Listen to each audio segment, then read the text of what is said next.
Nestled in the misty hills of Oregon, Pine Hill was a picturesque town surrounded by dense pine forests and winding trails.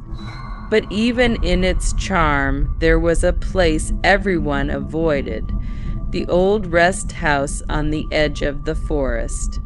The rest house, abandoned for decades, was believed to be cursed. Stories whispered of Ryan, a forest ranger who vanished one stormy night, his screams said to have echoed through the woods. Adam, a young journalist from Seattle, arrived in Pine Hill to document the fading traditions of small-town communities. Curious about the tales surrounding the rest house, he decided to stay there overnight despite warnings from the locals. At the town square, an elderly man named Daniel tried to dissuade him. "That place isn't for the living," he said gravely. Years ago, a woman vanished there, never to return. Shrugging off the warning, Adam set off at twilight. The forest grew darker as he approached the rest house.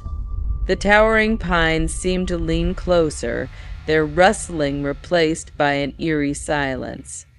When the building came into view, its broken windows and moss-covered walls looked more menacing than mysterious. Inside, the air was damp and heavy with the scent of decay. Faded portraits lined the walls, their gazes unsettling. An old wooden chair sat in the center of the room, radiating a peculiar chill. Adam set up his camera, flashlight, and notebook, determined to uncover the truth. While exploring, he found a diary hidden in a desk drawer. The entries, written in shaky handwriting, were signed by a woman named Mary. One passage sent a shiver down his spine. The doors open by themselves at night. "Someone is calling me." The voices come from the forest. The night deepened and an unnatural cold filled the room. Around midnight, Adam's flashlight flickered and died.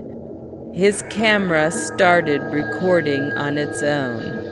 Shadows began shifting on the walls, though no light source was present. Suddenly, he heard whispers.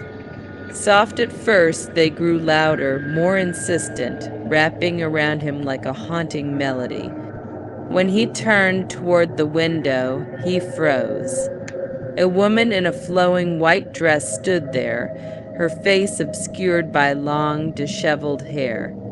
His blood ran cold when he noticed her feet.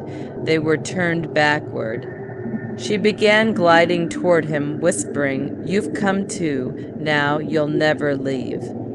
Terrified, Adam lunged for the door, but it wouldn't budge. The woman's voice grew louder, filling the room as her outstretched hand reached for him. Desperately, he grabbed the diary and shouted, "Mary." The figure halted, tilting her head unnaturally. Trembling, Adam read aloud from the last entry. "I didn't want to go that night, but it called me. Forgive me." The woman let out a blood-curdling scream and dissolved into mist. The door flew open and Adam stumbled into the forest, running blindly until he collapsed. The next morning, villagers found him near the church, clutching the diary. When he awoke, Daniel listened as Adam recounted his ordeal. The old man nodded solemnly. Mary was the woman who ran away with Ryan. Neither of them returned. They say he betrayed her, leaving her to die in the forest. Her spirit haunts that place, waiting for justice. As Adam left Pine Hill, the forest seemed less foreboding, almost serene, as though something had been set free.